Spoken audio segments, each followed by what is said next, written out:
It's time to step out now into cosmos, into mythos, into psyche.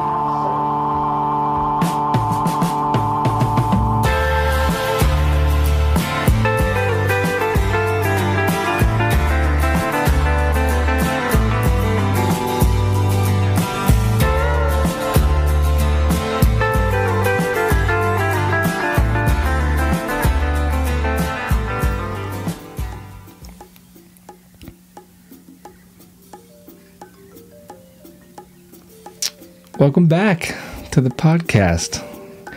I think it's a strange day to be doing a podcast, March 12th, 2020. I do think that if you're listening to this in the future, you'll be able to look back at this moment in time and remember that it was the beginning of the big shift. That we've been talking about this for a very, very long time. And, well, what have I been calling it? The Boneyard. And it's what it is.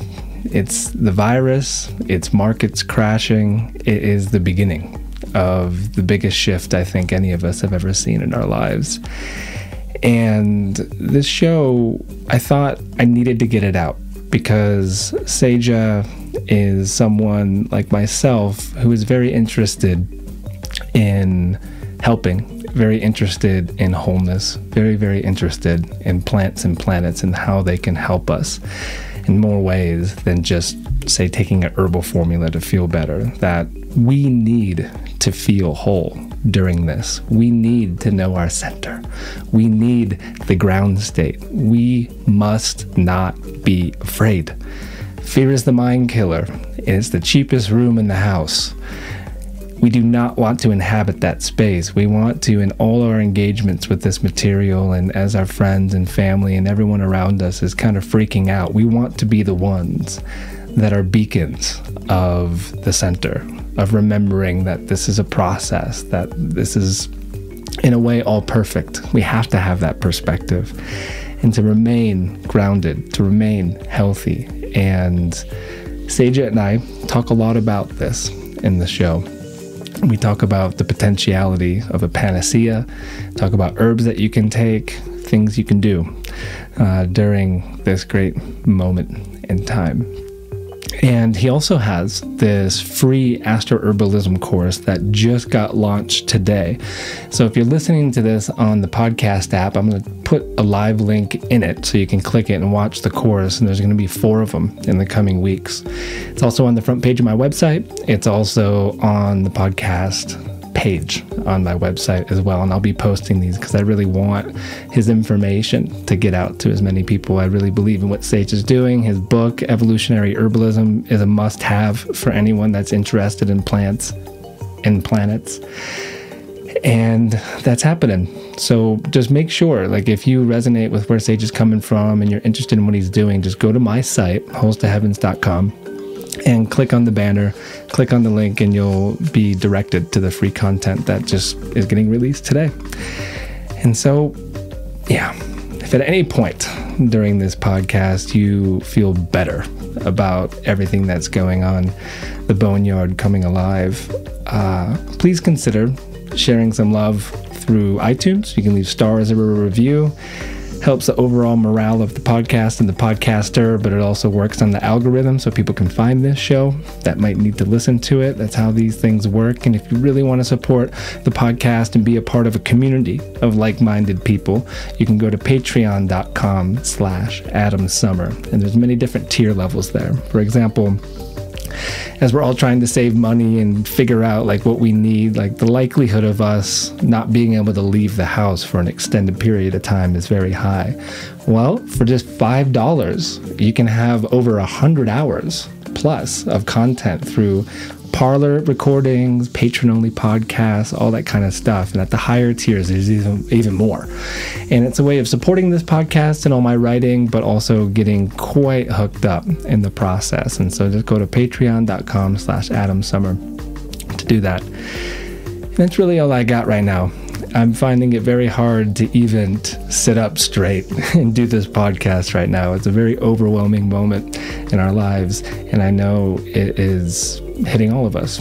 It's nowhere in specific, and so I send my love out to all of you. I hope you are being safe and clean and smart, and you're not denying what's actually happening, that you're actually facing it head on and really remembering that we don't know enough to worry. Like, we know enough about this to be safe, but like in the grand scheme of it all, why is it happening? Why now? Well, we, being interested in astrology, have been tracking this for quite a while with Pluto and Saturn and Jupiter and other factors. And there's some of this information I share in the show. There's going to be more to come. I'm going to be a guest on the Astrology Hub podcast tomorrow, so I'll talk very extensively around my thoughts around the astrology of all of this there. But for now, it's Plants and Planets with Sajah. Please check out his free herbalism course, astro-herbalism course, on my site, and enjoy it. I'll see you on the other side.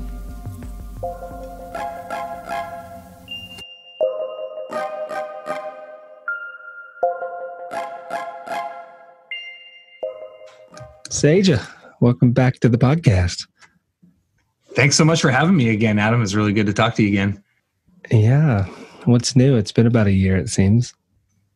Yeah, it's been a while. Well, lots have been changing in my life, moved back up to the Pacific Northwest here in Northwest Washington, and just continuing to teach and work with herbal medicine and doing what we do.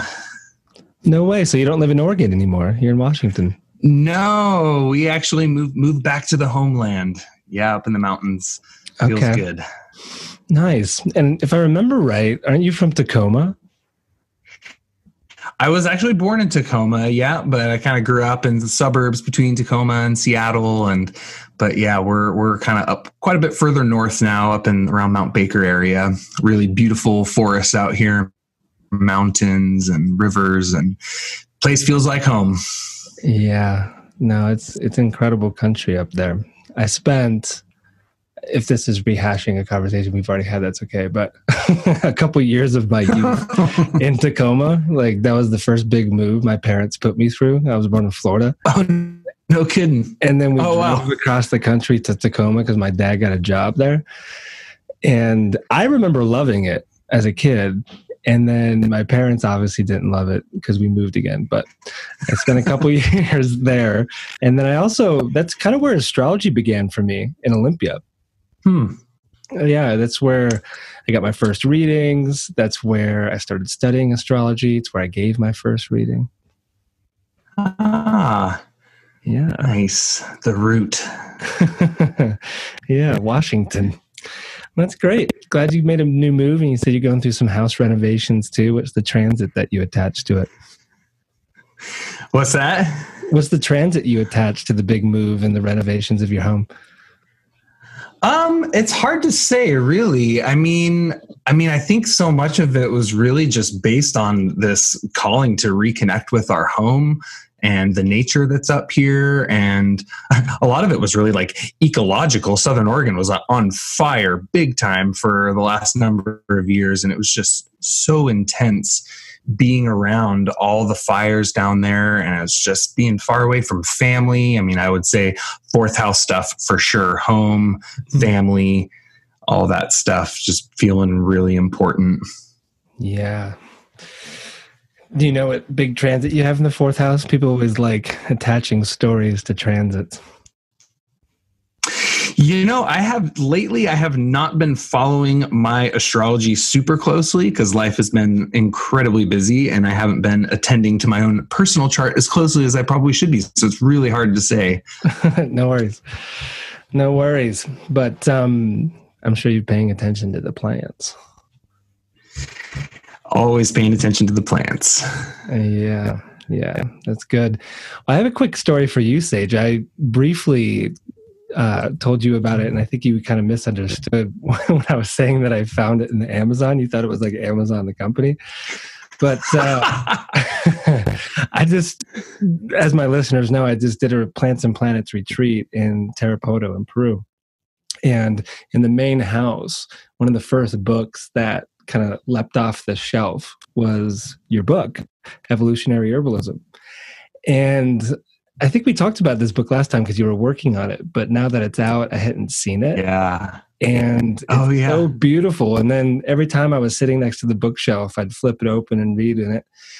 It's a hefty book. You can tell that you put some serious thought and spirit into this thing. It's heavy.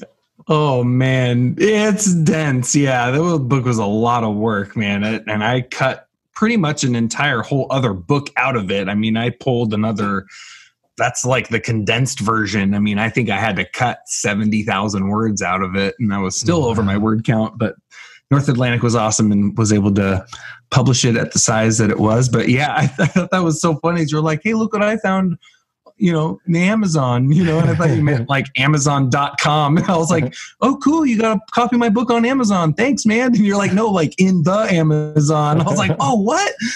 Crazy. I mean, that's really cool that book, it really actually was quite full circle for me because, I have spent a good amount of time down in the Amazon, and that a lot of the teachings in that book and a lot of kind of my orientation around herbal medicine and just my understanding of plants and my approach to plant medicine, a lot of the content in that book actually was kind of frameworked out and fleshed out in the Amazon like probably 15 years ago. And so it's kind of cool to see that book has made it back down there, where I really feel like a lot of the root of that book kind of was down there. Obviously there's a lot more inspiration involved, but yeah, it was just really cool seeing that, and it looked well worn. Yeah. Damp heat. Hard on books. The jungle will do that. And exactly when I was reading your intro and you briefly talk about your own journey with plants and planets, there was this remarkable resonance as well. Like just hearing your story, I'm like, wow, this is very similar to my own tale. And it was plants that brought me to planets. And it was in that time frame, actually. I mean, it was a Jupiter cycle ago. So last time I was in the Amazon was 12 years ago when Jupiter was in Capricorn. And then 12 years later, I come back and I run this retreat on plants and planets and see your book there. And just there was a lot of epiphanies that I had in the retreat too, of like, wow, this has already been happening with my work, right? The Plants and Planets sub podcast. Like I've done a lot of these, but still I'm primarily an astrologer. People don't come to me for herbal advice, right? Yet to combine them together, to have now, I think we've done 3 retreats, like under the Plants and Planets idea. It's just starting to become more and more clear. And as I step into this role, of course, your name always comes up. A lot of my students and clients and just people I meet, they're like, oh, do you know who Sage is? I'm like, yeah. And I point them to the podcast. I point them to your book now that I know about it. And so there's a serious overlap, it seems, between the two of us. Yeah, totally. Well, it's cool because for me, I've kind of flipped. Like I'm primarily an herbalist, but the astrology is an integral part of my work with the plants and my work with people from the medical astrology side. So it's kind of cool. I feel like we both kind of have both sides going there, and there is just such a potent synergy there that to me makes so much sense. And really in my journey was this huge missing link in terms of this holistic understanding of people and of plants. And, I always think of it as like this kind of triangle, it's like herbalism is this relationship between people and plants. And oftentimes the way people look at astrology is this relationship between planets and just the stars and the cosmos and people.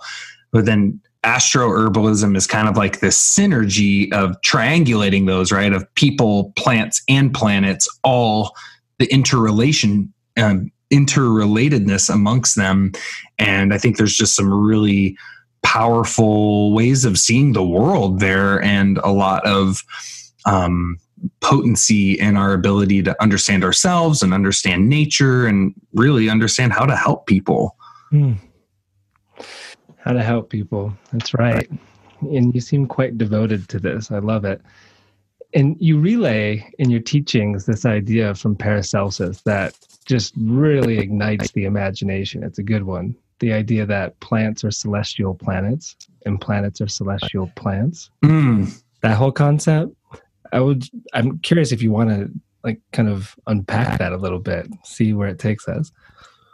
Yeah, totally. I mean, I think it's a really, as you said, it really awakens the imagination to think of that. And, I think the way that a lot of cultures have really talked about plants is that, they're kind of these like antennas, they're rooted in the earth, but yet they're growing up and they're reaching outwards, and they have this innate connection to this kind of celestial world, and we see that through, the tradition and Renaissance medicine of really integrating astrology and plant medicine, but also see it in spiritual cultures around the world. I think it really struck me when I was traveling through the Amazon, and, there was a guy that used to sing this song to the plants, and I was always kind of really curious, like what he was talking about, I was like, what's that song mean, and he was always talking about it. He was like, oh, that song is saying like, oh, there's,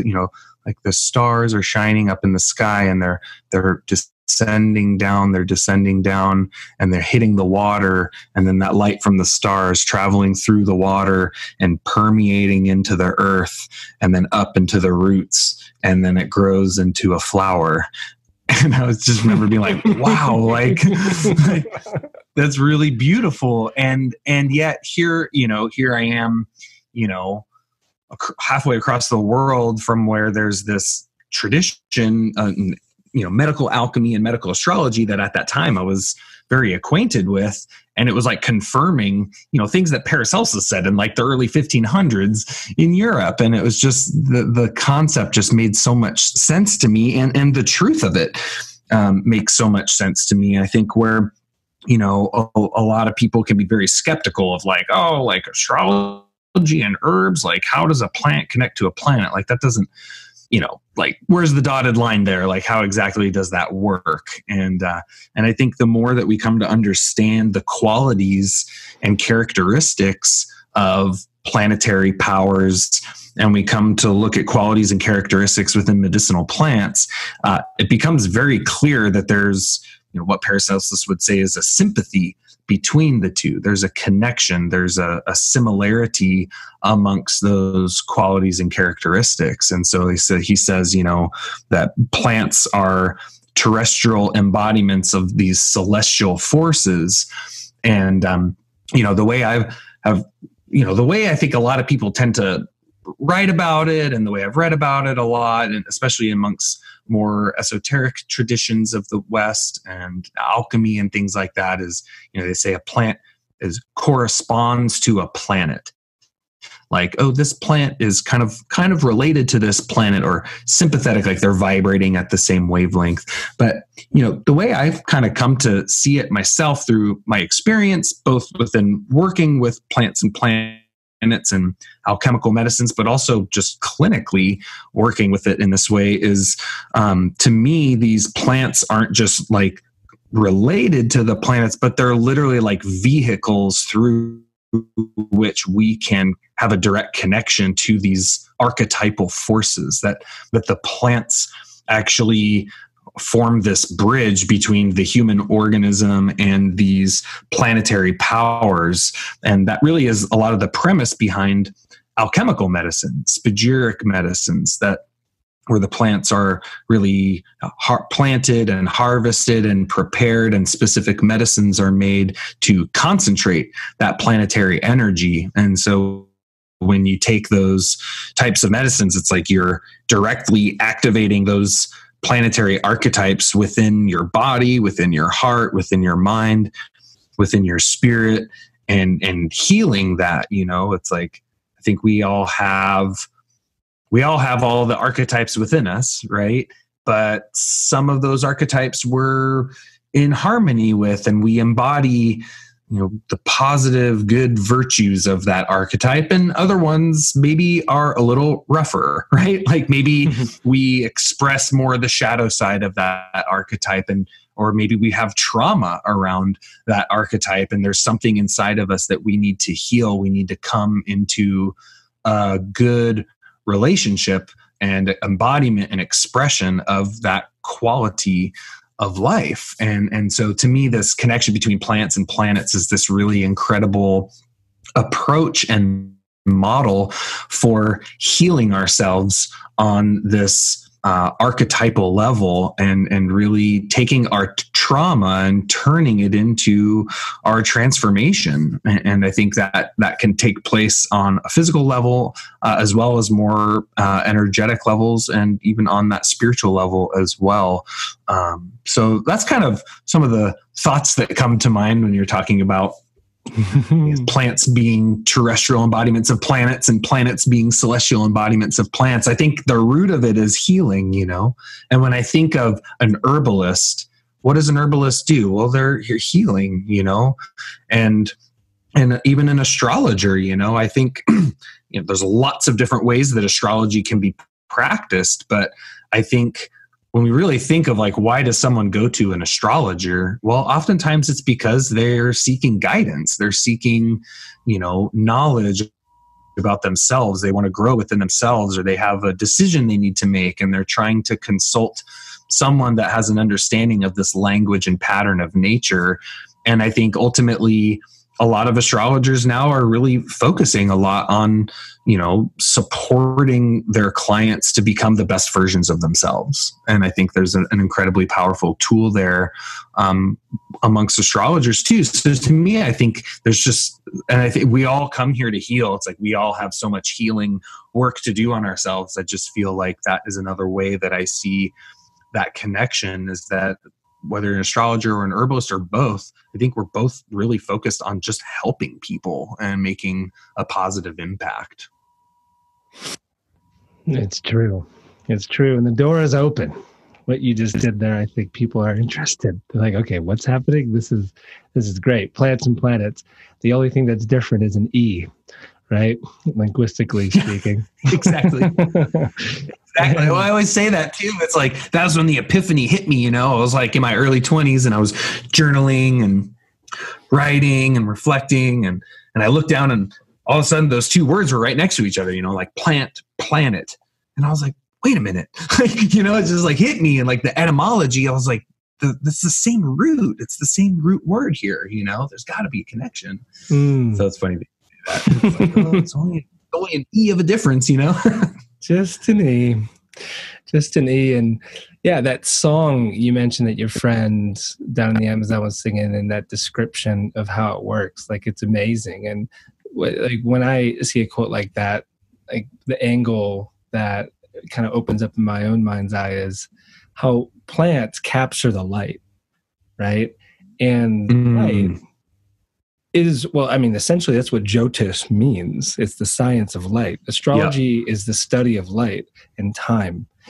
And so if plants are capturing the light and animals, including us, are eating plants, then we're in a way light eaters.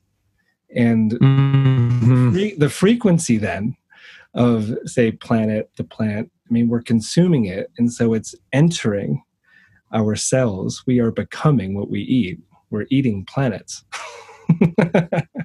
Something like this. Well, right? Yeah, absolutely. And it makes me think in alchemy, they talk about there's the three kingdoms, the mineral, the botanical, and the animal kingdoms, right? And for some reason, they always leave out the fungal kingdom. And it always kind of bothers me. I'm like, what about the mushrooms?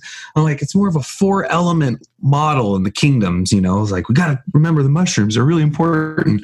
Anyways, but they say in alchemy, the animal kingdom can't go directly to the mineral kingdom and ingest it, right? We can't go outside and eat rocks and get nutrition. It's you can't jump a level, right? You have the mineral kingdom has to pass through the botanical kingdom in order for it to be assimilable into the animal kingdom, right? And so I kind of think of that in a similar way with what you were talking about. So that's kind of a bottom-up approach, but what you're talking about is kind of that top-down approach. And I think that's why these plants are they're like mediators, they mediate between those various kingdoms of life and make them accessible to humans.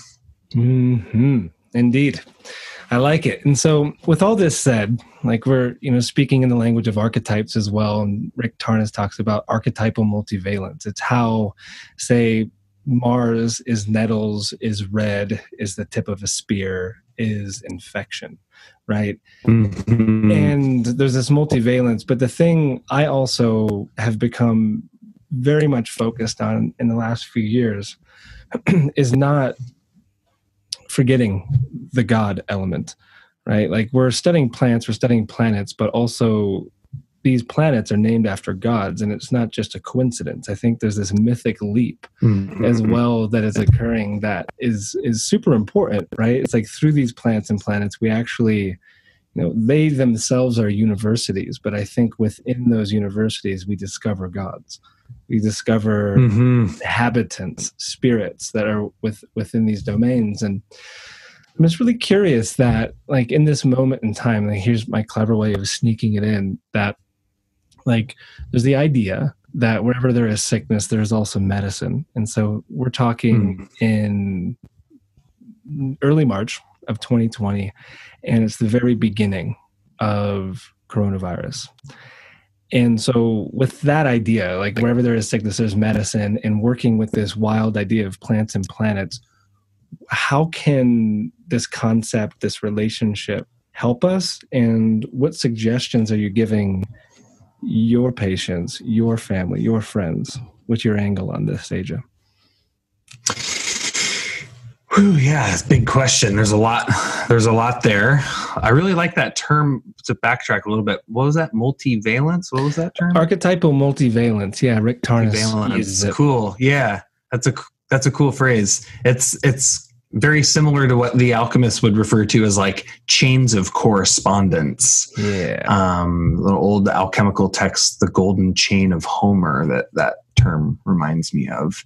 But anyways, speaking to, where there's sickness, there's medicine, classic concept in alchemical medicine. Alchemical medicines are this process of taking, the old saying, transmuting lead into gold. But while there is a physical aspect to that, there's also kind of a esoteric aspect of that. And that really is the essence of what a lot of the alchemical medicines are, right? Is taking a very toxic poison and preparing it in a way that it becomes some of the most potent medicines that we can use, such as something like antimony, right? It's pretty toxic on its own, but when prepared correctly, it's considered a universal medicine. And this concept of, world, the gods, I really, really appreciate that you said that, because that's a big part of, my orientation to all of this too. As I said, I feel like these plants are bridges to these celestial powers, and within them is this, what I refer to as kind of the archetypal realm of like this mythic dimension of the world that are the roots of so many of the great pantheons and mythologies and traditional stories that are so similar cross-culturally all over the world. It's like, that's because that's real and they're still there. And we as human beings have really lost touch and connection with that way of seeing things. But I believe that it's still available and accessible to us. And so, in the light of that, thinking about what's going on right now, everyone's really freaking out about this coronavirus, and it's a pretty big deal. Myself, I live way up in the mountains and I don't have TV and listen to the radio. So sometimes I feel really isolated from what's going on in the world. And it's just like in the last week, I've been like, oh, I guess there's this thing going on and it's kind of a big deal. So I'm like a little ignorant because I'm like, a little hermit in the mountains over here. But it's a big deal. And the way I think of it, and it's like I've been talking to people that are like, oh, government created it, this is a human created thing and all this stuff. I'm like, oh, I don't know about that. But I do feel like there's an intelligence behind it, and I think there's an intelligence in nature at work here. I think that Gaia has self-regulation mechanisms. that are designed to maintain equilibrium on the earth. And I believe that things of this nature can potentially be in that category. I might get a lot of flack for saying that, but I do believe that, everything is, it reminds me of something that Paracelsus says, which is that, disease is of nature too. Mm-hmm.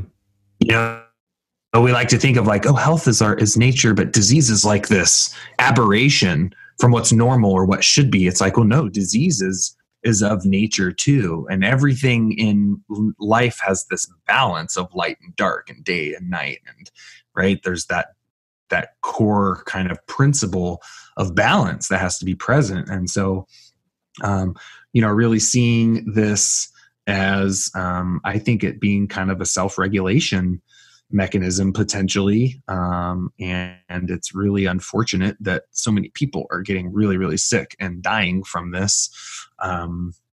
Now, in terms of, I guess, from a medical astrology perspective, any type of infection and things like that is ruled by Mars. And so we've got, infection and, something attacking the body, being a very Martian influence, fever, and all of that is all ruled by Mars. I think of the respiratory system. It makes me think about things like Gemini and Mercury being afflicted, like respiratory tract infection. It's like Mars and Mercury, or like a Mars in Gemini kind of pattern there. I think it's really interesting that a lot of it's really flaring up during Mercury retrograde. It's pretty much like clockwork. I see it all the time. Like every time Mercury goes retrograde, everyone starts coming down with respiratory tract infections. It's like you can almost bank on it. Wow. I've never noticed that. Wow. Yeah, it's pretty interesting. I mean, and I'm, and to be just perfectly humble about it, like I tend to be pretty simple in my astrology. I don't consider myself to be an overtly complex astrologer, but I find that the simple way that I approach astrology, it works really, really well. Just simple ways of looking at the chart and works really, really well.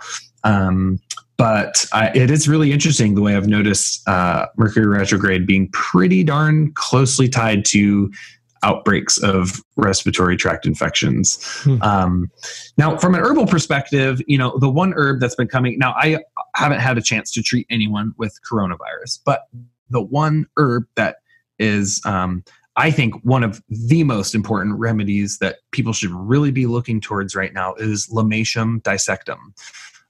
This is an herb in the Apiaceae family, or the carrot family, and that plant was the main remedy that saved thousands of lives during the huge flu epidemic in 1918. What's the common name for it? Well, it goes under a number of common names. I always have heard it referred to just as Lamatium, but I think other people call it biscuit root. Is another term for it. There's a lot of different Lamatiums, but the main one used here is Lamatium dissectum. And it tends to be a mountainous plant. You find it here in the Cascade Mountains, east of the Cascades. You can also find it some west. Also grows out in the Rockies. Very powerful plant. It exudes a very thick resinous latex from the roots that is a very powerful stimulant expectorant for the respiratory system. And those resins are incredibly potent in their virucidal properties.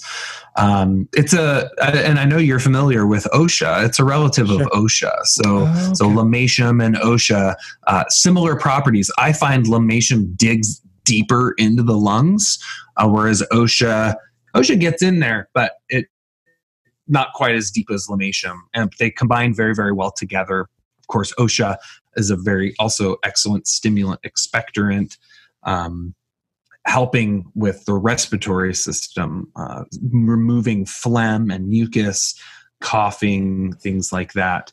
Very warming, very pungent, moving blood, breaking fever. These are two, I think, really critically important plants for people to be working with.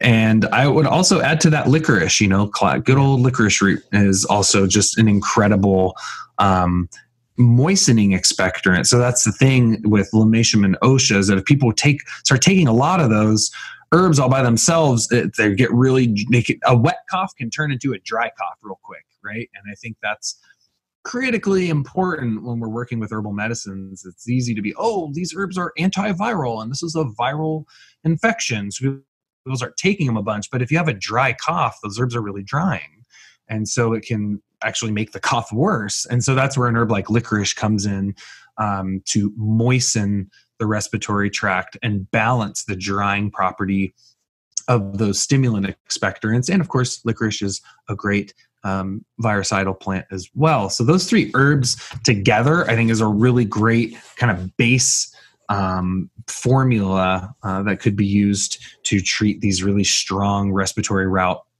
viral infections. And, I think that's the thing too about medicinal plants, is that, you combine those three plants together and you're literally getting like hundreds of biochemicals into your system that are working on you, right? Whereas, antibiotics or whatever kinds of things that, a pill can do, it's like one thing. But these plants are so complex, and it's significantly more difficult for these types of viruses or bacteria to mutate around them and become more resistant. So I think the plants are something that are important for us to not overlook when dealing with these kinds of situations. So yeah, those are just a few thoughts that came to my mind from what you were sharing there. It's a good combo. I, having just got back here to Colorado for a short jaunt, going through all my stuff, I discovered all of my osha harvests over the past years and licorice as well.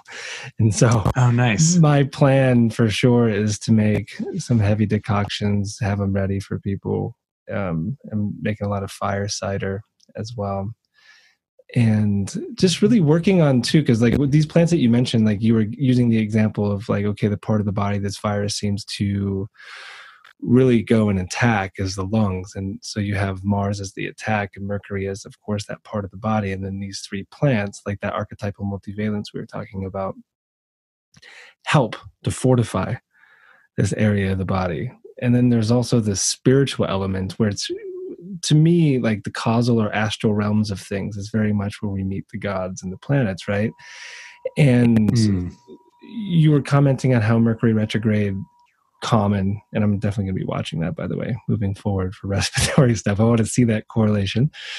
And indeed, like, I mean, the coronavirus broke out in December, so it was an eclipse season, which I also find really fascinating.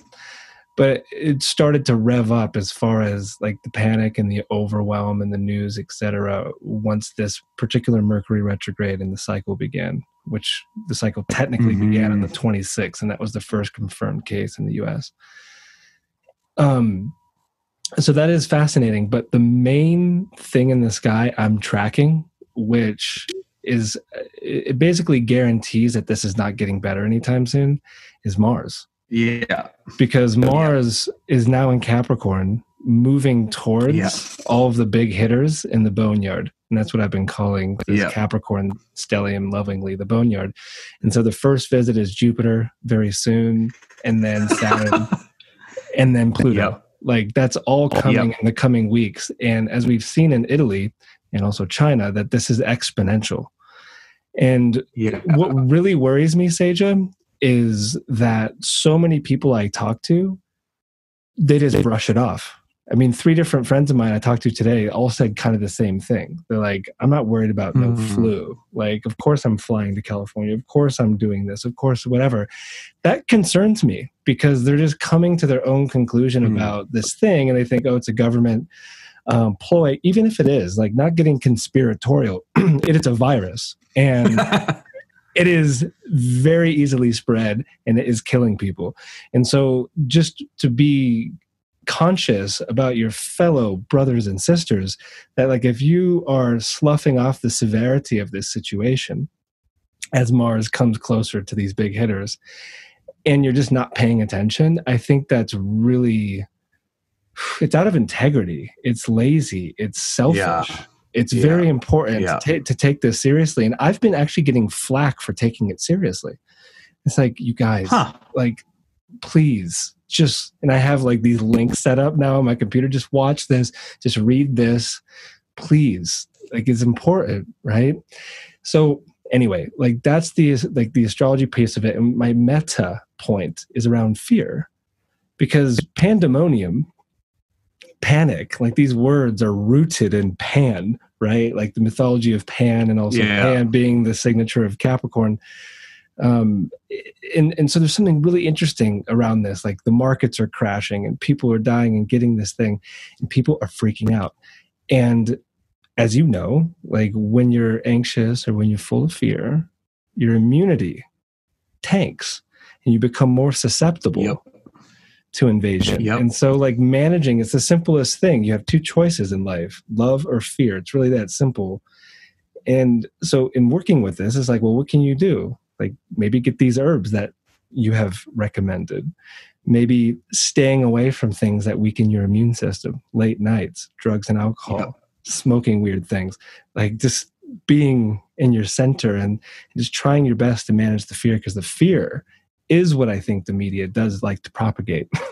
And that, for sure. Yeah. That just it's been spinning a lot of people out. And it's interesting battling it, because it's been coming in for me a little bit as well. And it's just a constant Aikido match in a way of like taking the information and then turning it around and taking it and turning it around. And so how would you add to that, my friend?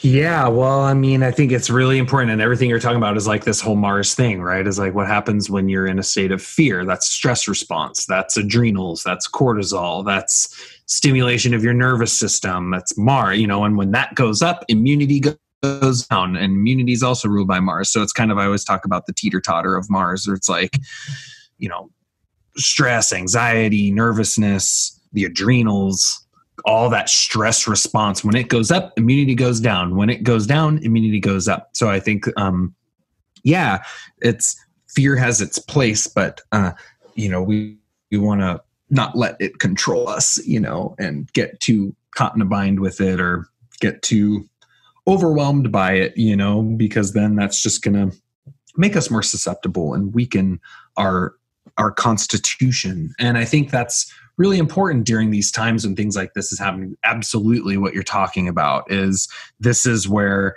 it's time for us as individuals to really optimize our self-care, to really take a look at our stress, to really make sure we're getting enough sleep, that we're drinking enough water. This is all the stuff that everyone knows they should be doing, to just take good care of yourself and be a healthy human being as much as possible. But I think working with other herbs that you can use to just overall strengthen your constitution, especially strengthening the lungs. I am personally thinking about things like astragalus here, things like cordyceps, things like devil's club, things that are strengthening the constitution of the respiratory system, right? That supporting the local immunity there. Not really things that you would technically take while you're acutely sick, but things that you take while you're well to keep you that way.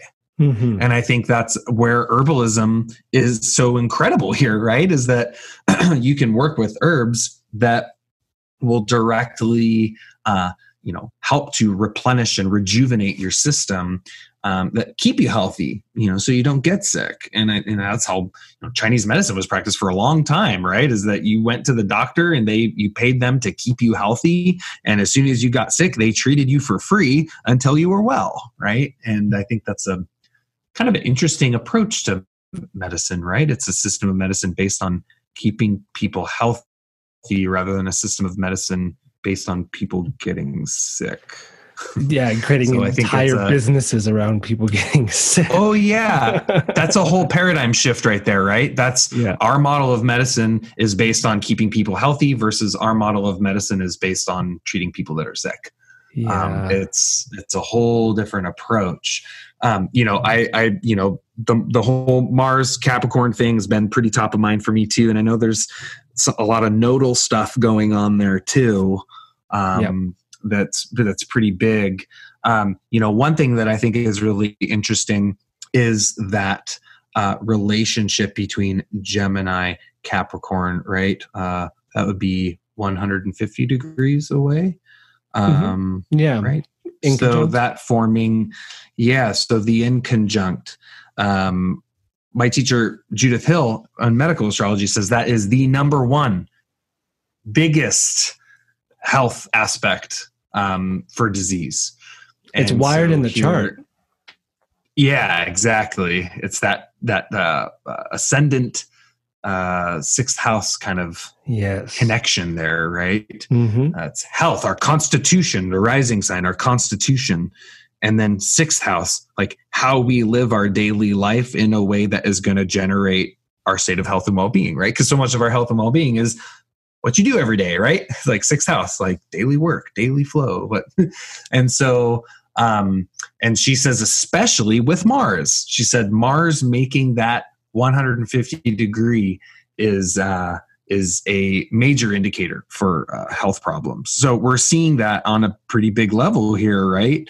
Of that tension, I guess, for lack of a better term, between those archetypes present there on a global level, and it's shaking things up big time. I love that angle into it, what Judith is saying, because it's true. It's wired into the chart. I learned that through Ayurveda and Vedic astrology. Like that's talked about, that the ascendant to the 6th and the 8th shows you like the health and the illness and the death element in its relationship to body and self. It's very helpful. And then I've never heard like something so specific that like when Mars makes an aspect like that to something, I would assume specifically the 6th house or the ruler of the 6th house, something like this, that's an area of concern. Right? That Mars exacerbates this. And in talking about this, I'm addressing you listeners right now. Like, we're not trying to spread fear around this. Again, there's a way of managing all of this and doing the right thing. But like Mars moving towards Jupiter, Saturn, Pluto, I think is going to intensify all of this. And then also in a couple months, something that you just mentioned is going to light up, because Venus is going to go retrograde in Gemini. And it's going to make this aspect to those that remain in Capricorn. Pluto, Saturn will be in Aquarius by then. But that's fascinating angle to take into it, because it's only a couple months away, and like what that particular retrograde has in store. It's an angle. Yeah. I think it's one of those things. Like for me, and some people might say I'm ignorant or something like that, but to me, I just feel this. I have a trust in nature that there's an intelligence behind it, and I like to maintain a healthy degree of information about things, not to the point where I'm going to get freaked out. And I just trust in nature, and I think that's the way I tend to look at things, and it's like, I guess that's just one of the things that I tend to think of in situations like this, where I'm not going to get, I'm not going to like try to clean out the grocery store of hand sanitizer. You know what I mean? It's like, I'm just like, okay, like that's what's happening. Okay. Just move with it, and do our best, the best that we can to navigate, Wisdom. I think a lot of people needed to hear that. And it's a life form. And the way I have been thinking about this one too is astrologers have been talking about this since I've been studying astrology. That is Pluto and Saturn coming together in Capricorn, but then the rest of it. I've known about this transit since 2007, 2008. And now that it's here, it's like, well, this is it, right? We've been tracking it. We just didn't know what the black swan would be.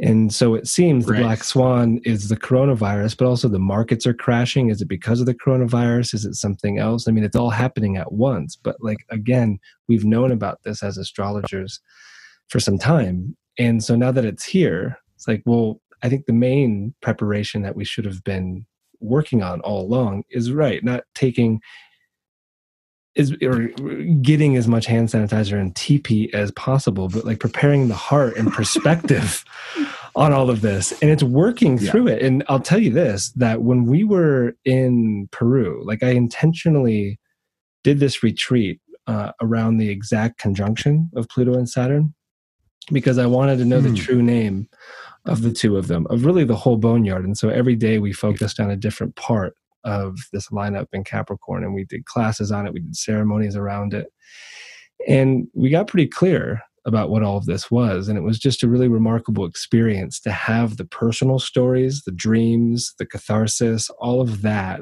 come out in a sacred space, and then to walk out into our own lives from this and then be greeted immediately with the corona. Like that was the first bit of news that I got when we left, was that was happening. And it's like, all right, it begins. Like, what did we just learn? Right? Like, we learned that, there is an intelligence to nature, and there is a way of relating to these plants and planets. And there's like our center that we have to keep. And so if this is going to pull us from our center, we didn't learn anything. Yeah. It's powerful.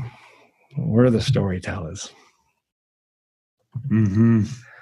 So I like what you're saying here, Sajah. I think it's helpful for a lot of people as well. And, I've heard so many great things as well about just what you're doing with your school as well. Like, tell me about like what that looks like. Like you're teaching, I know a lot of it's online, but you do intensive work as well. I guess now it would be in Washington, wouldn't it? Yeah, well, it's kind of been a little bit of I've taken a little hiatus from hosting live workshops. We had our spot in Oregon, and we had a really great property there with a 30-foot yurt classroom, and it was really easy to host large groups for, not large groups, maybe 30 people at a time or something, but that was a really great space for doing more intensive workshops. We're doing 4 or 5 day workshops out there. A number of times a year, a number of those a year. And since coming up here, it's kind of been a little pause on the live workshops. I've been kind of taking care of my own life and things going on in my life and family. But so a lot of what I've been sharing lately has predominantly been online. So we have a number of programs through the School of Evolutionary Herbalism. Really, I would say it's kind of been interesting. The thing I've been thinking about lately is like, what is like the essence of what I'm trying to share with people, And I think it really kind of boils down to teaching people how to use the whole plant. And by whole plant, I don't mean the root and the leaf and the flower, but the wholeness of the plant, the wholeness of its body, the wholeness of its intelligence, the wholeness of its spirit, the whole plant to heal the whole person. The physical part of who we are, our heart, our mind, the soul, every part of ourselves. And that really manifests through different approaches to herbal medicine that I've really focused on, studying different cultures of plant medicine from around the world and herbal traditions from Europe and North America and Ayurveda and a little bit of Chinese medicine. And really, for me, it's like, what's the perennial philosophy? What is the universal truth of nature that all people and cultures across the world have come to understand through their awareness of the natural world?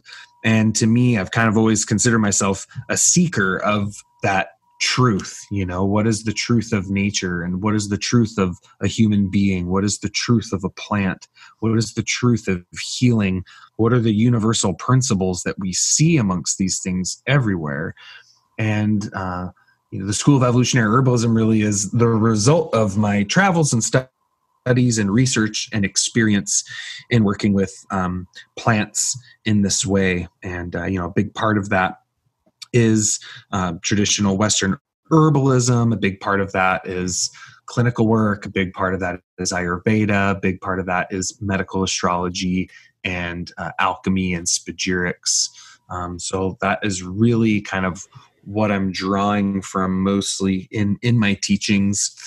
So, we've got a lot of different online programs that we do and a lot of free stuff on YouTube and on our blog and on our podcast. And every now and then we'll do more in-depth kind of mini courses that go a little bit deeper than like our weekly blog posts and kind of around a theme, where we share a lot more in-depth teachings and things like that.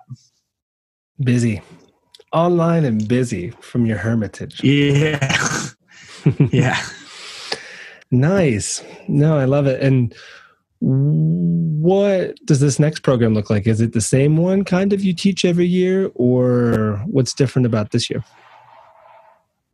So the thing that we've got going on coming up here is our astro-herbalism mini course. And that's really, it's a 3-part video, 3-lesson series that we release over a period of about 2 weeks, week or two, really diving into the fundamentals of herbalism and astrology and how they're connected. So really focusing on, okay, well, what are the main ways that integrating astrology into your practice of herbal medicine kind of enhances your work with herbs?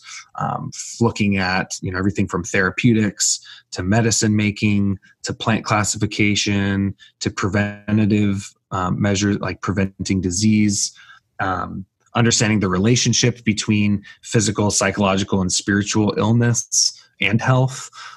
So really focusing on those things, really going into how do we decipher a planetary relationship with a plant.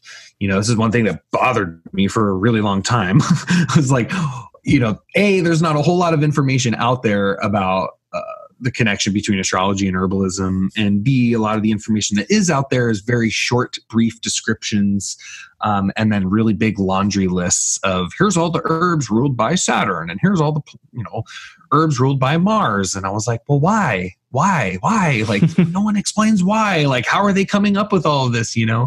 And so I really went back to the drawing board. I went back to fundamentals, like herbal fundamentals, astrology fundamentals, and I really stood back. I was like, oh, this is the same root. They have the exact same foundations: hot, cold, wet, dry, stimulating, relaxing, just these different qualities, the elements, the 3 modes, the 3 principles, like all these things there's a universal language there that's the same. And so also really going into how can we determine that relationship between a plant and a planet? Like, what are the things that you need to know about a plant in order to determine that relationship? And then in the 3rd lesson, I go into kind of just some really basic chart fundamentals. Most of the people I'm talking to are predominantly herbalists that are bringing astrology into their work with herbs. Definitely have people coming in that are more versed in astrology than herbalism, but that 3rd lesson really goes into kind of some of I think I cover 2 main areas of the chart that are really important to focus on for health purposes, specifically talking about the ascendant and the 6th house. And I kind of break down a case study in there of a client that I saw and kind of show how you can see the constitution, how you can find the disease in the chart, but also find the remedy and learn how to create custom formulas based on the birth chart, which is super fascinating. And I think for herbalists, it's really a powerful tool because we need as many tools for holistically evaluating and assessing the people that we work with as we can get. Most herbalists aren't doing a whole ton of blood work or fancy scientific modern medical diagnostics, right? A lot of us are relying on interview and more holistic assessment methods like looking at the tongue and reading the pulse. Medical astrology is just another tool in that holistic evaluation toolbox.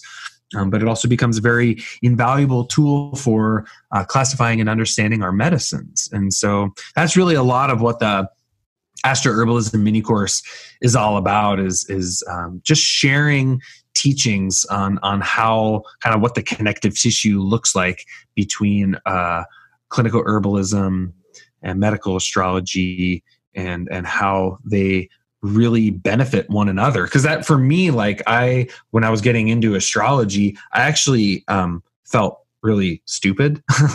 Like I feel like I'm a pretty intelligent person, but for some reason with astrology, it was like I would read like the chapter on Taurus, and then someone would be like, "What's Taurus like?" I'd be like, I guess they're stubborn. Like, you know, it's like I couldn't, it was like in one ear out the other, because I felt like so many astrology books I read were like, well, Geminis are like this, and they should have these kinds of jobs, and they should have a partner like that. And I was just like, what? Like, why can't I remember any of this? And it wasn't until all of a sudden, like the medical piece came in, and it anchored it into the body of like, oh, Gemini, and like communication and expression, and the lungs and the throat and the twins, and that's where the body splits, you know, and like divides into arms and hands, and it's like dexterous, and all of a sudden, and then I'm like, oh, and I'm looking like, oh, herbal expectorants, and oh, interesting, like all these plants that relate to the lungs and promote, you know, and they're relaxants, and Gemini tends to be a little tense, and all these connections started happening. So for me, the plants are what grounded my astrology into something that actually made sense, because then I could feel it in my body, and I could relate it to everything I'd learned in university about anatomy and physiology and herbal medicine. And so for me, that's why it's such a, I love the medical side of it, because I think, you know, it's a piece that can really be overlooked a lot. I think, you know, as you know, I think a lot of people tend to focus on astrology. Obviously, I'm making a kind of a overarching statement here, but I think a lot of people tend to focus more on maybe like personality stuff or psychological, emotional stuff or spiritual stuff.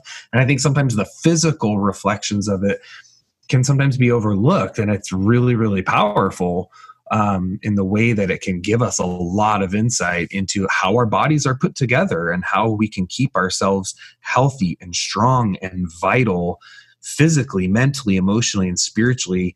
And that's what, to me, holistic medicine is all about, right? Not just the whole plant, not just the whole person, but how the whole plant and the whole person is in relationship to the whole cosmos. And that is what astro-herbalism is all about to me. The plant doctor who does not know astrology is no plant doctor, but a fool. That's what they say. I manipulated Hippocrates' quote there, but you get the idea. And I mean, my whole journey, not probably too far away from where you are in Washington, started with that exact pursuit. It was, I need a better diagnostic tool than pulse and tongue, because I was doing medical qigong at the time. And astrology is that.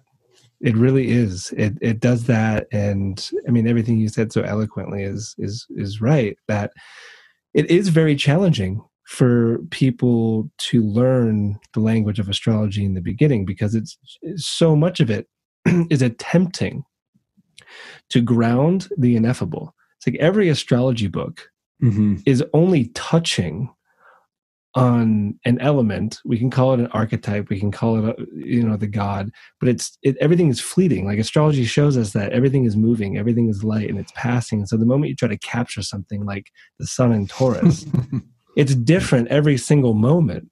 But the part of the body, right, or what plants like resonate on that frequency, like that kind of stays the same.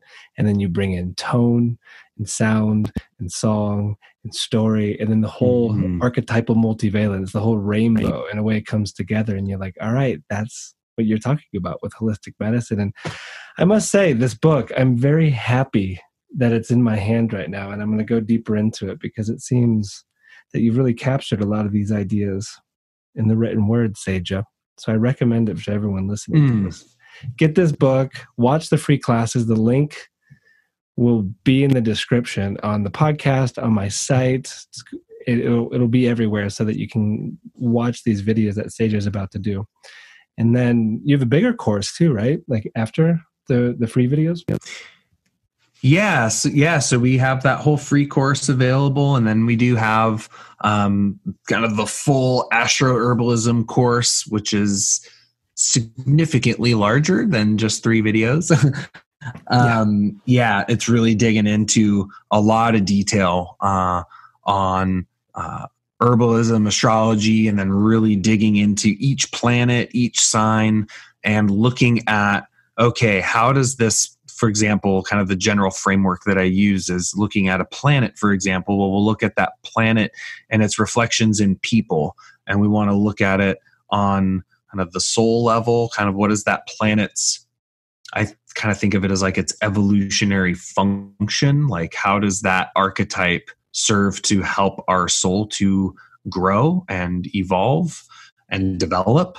And then looking at more of the psychological, emotional qualities of that planet, and then looking at the physiological qualities of that planet, and really showing how it's all the same thing. Like that's, to me, is what astrology really is it's pattern thinking.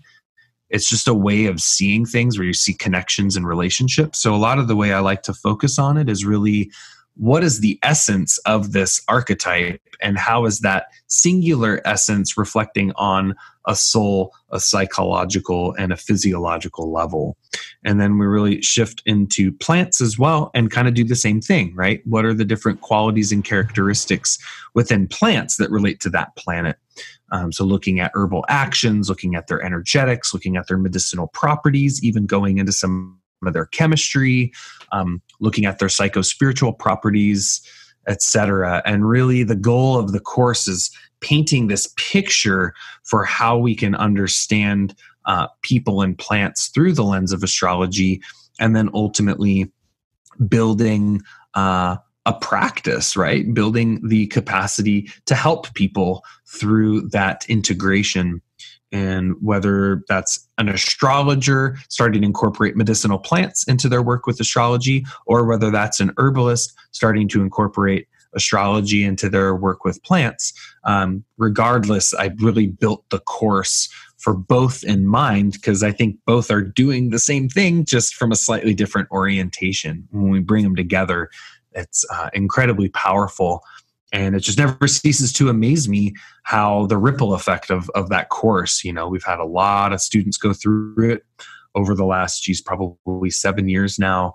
And it's really cool hearing about all the people that are getting helped from people that have taken that course, that are really putting it into action. And that's really what I'm all about, is not just, intellectual kind of spinning off for just knowledge for the sake of knowledge, but knowledge that is practiced and applied and put into action. And I think that's ultimately what turns into wisdom, is applying our knowledge and our understanding and having the experience that goes behind it. So that's just a little bit about what that astro-herbalism program is all about. I would take it. I would definitely take it if I was wanting to, start a practice that truly is the best of both worlds, plants and planets. Like, the transmission that you hold is a great one, Sajah. I think you're doing great work out there in the world. Thank you. I really appreciate that. And, I'm really proud of this program, primarily because it's the program that I really wish existed when I was getting into all this stuff. Yeah. It was like, I couldn't find it. I could find herb stuff over here, astrology stuff over there, some medical astrology stuff here and there, but I never really found anyone that was really like integrating it on the level of detail that I personally wanted. And so I just kind of started from scratch, and just pieced it all together and put it into practice, and it works, and taught it to people, and they put it into practice, and it works. And that is really, this program is the result of that. And a lot of that is in the book too. Really digging into a lot of those details. Well, it's definitely inspirational. I don't have any book. I do have programs. I do have a program that I have created, but like, holding this book, it does something to me, Sajah. I'm like, oh, I love it. I love this book, and I someday will be able to hold my own. But I have no idea when that's going to happen. For now, we have a virus to deal with, and a podcast to get it put out there to the world to get people excited about learning more about plants and planets. So, one step at a time. Yes. Well, hey, man, a course is no small undertaking, and you're doing incredible work out in the world. And yes, you should write a book, because I think everyone should write a book. And it was so funny because after I finished this book, I was like, I'm going to jump right into the next one. Elemental herbalism. That's what's next, you know? And then by the time this book was done, I was like, I'm going to take a pause. Yeah. It was so much work. I mean, it was just like, oh yeah, I've got like 4 other books in my mind that I want to write. But I think I'm going to take maybe another year or so before I dig into the next one. Yeah, that's a powerful Mercury placement. I bet you have just that amplitude of ideas that want to come through. My goodness. Impressive. Pisces. Is it? So this Mercury retrograde was hitting you up real nice. Oh yeah. really spun me for a loop there for sure. What's your best story? I have a hilarious one I can share. I want to hear yours. MRIs. Best story about just the retrograde. I call them MRIs, Mercury retrograde interventions, and they're usually, I mean, there's a cosmic giggle to them. What's your best one? Yeah, well, I mean, geez. I mean, to be perfectly transparent, my life is in such chaos right now. It's hard to pinpoint a single thing. I mean, you know, I think my house has really been front of mind because my entire house is just completely like torn apart. I've been living under a tarp roof for the last like 4 months, you know? Oh, wow. And it's kind of funny because a lot of the stuff has been, I find a pattern around Mercury retrogrades where it's like, oh, when we first were talking to these contractors was during retrograde. And then when we finally hired them, however many months later, it was during retrograde. Yeah. And then all of a sudden things went retrograde and then everything really started to slow down. And it was kind of like, okay, come on. Like, you know, what's going on here, guys? You know, and then, you know, my wife Whitney really got after them. And then all of a sudden things started to move again. And I was like, wow, that was pretty amazing. Like, maybe I should learn how to talk more sternly like that. There's always a lesson. I mean, that's my whole take on Mercury, is that he comes close when Mercury is retrograde. I think that proximity is important to keep in mind because he's passing between the Earth and the Sun. So Mercury comes close and his influence is greater, so we can hear him or see his effect much easier. And the same is true with our conversations with him, our prayers and whatnot. So like with all the tricks that are coming, we can actually open up a dialogue with Hermes himself and be like, all right, why is this happening? Yeah. And there's always the great why. And like for you, maybe it's like, I mean, how perfect, like dialing your communication style just a little bit differently so you can have that direction to get things done better. Right? And for me, I mean, it's not really laughable. It's actually very unfortunate, and I'm still in it at the moment because it hasn't resolved itself. But I did what I call lazy electional astrology and chose to come back to Colorado the day the Mercury cycle began, which is always when Mercury is retrograde, conjunct the Sun. So that was February 26th. So I hop on a plane in London, come back to Colorado because I have some things to do here, friends to see, etc. And again, the moment I get here is the first confirmed case in the US. I think that person actually died as well. And the panic began, not on my end, but they started canceling flights, like from the UK all over the place. And my girlfriend's plan is to come next week.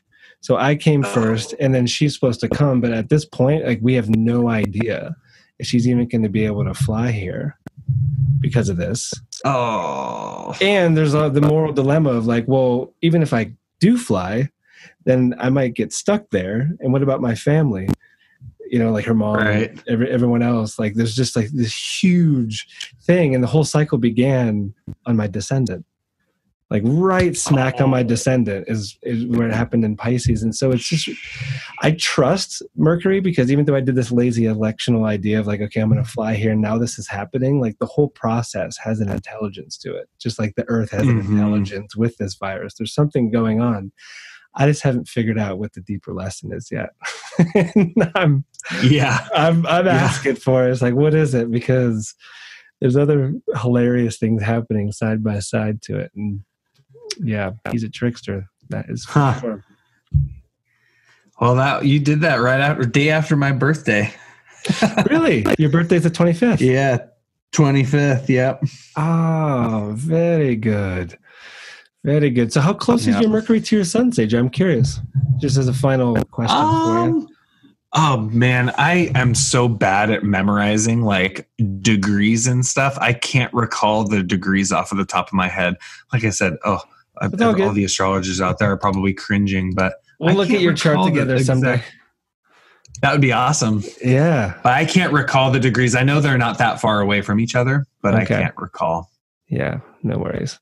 I bet if I were to guess from listening to you talk about just all of this and the momentum you have to working with these ideas, like teaching and writing and all of that, I would guess that your Mercury is direct and it is moving away from the sun towards the evening sky.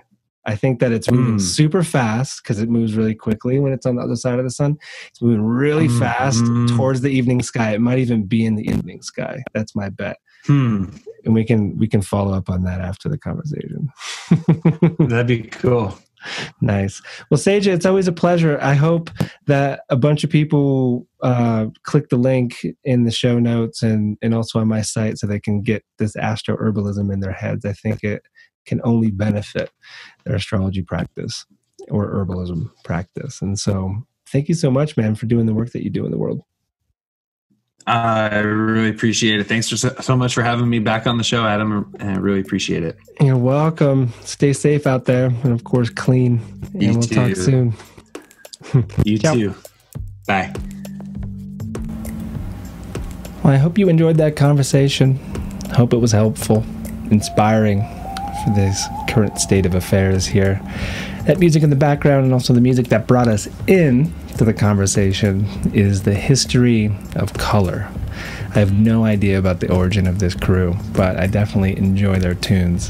Very nice indeed. And so support all the musicians, of course, I use on this podcast. That's a way of doing it. Share the news of who you've discovered. Go see them live. Purchase their albums. You get the idea. And again, go to my site, holstheavens.com, and click on the banner and watch the free course that is out this week of Sajah's. It's really good content. I really recommend it for anyone that's interested in the interplay between plants and planets, and also his program too. There'll be some promotions around that perhaps in the future.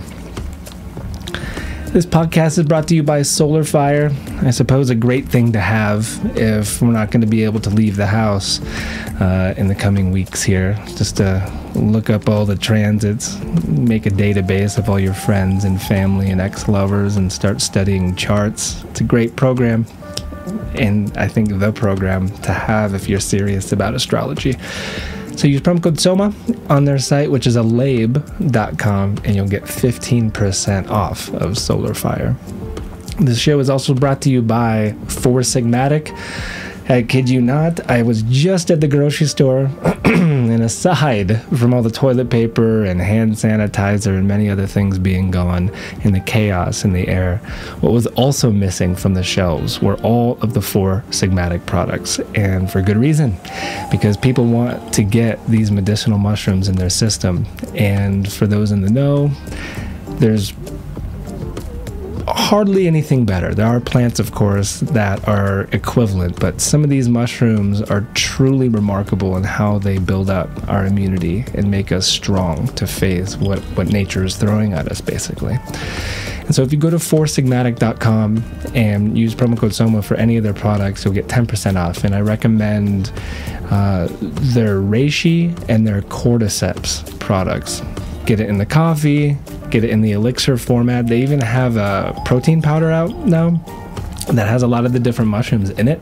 Haven't tried it yet, but it looks great. And so I do recommend giving it a whirl, especially with that 10% off. So just use SOMA on their site. What else to say? I don't know. I just really hope everyone is really doing a good job finding their center. And it's a great time to listen to podcasts, great time to catch up on reading.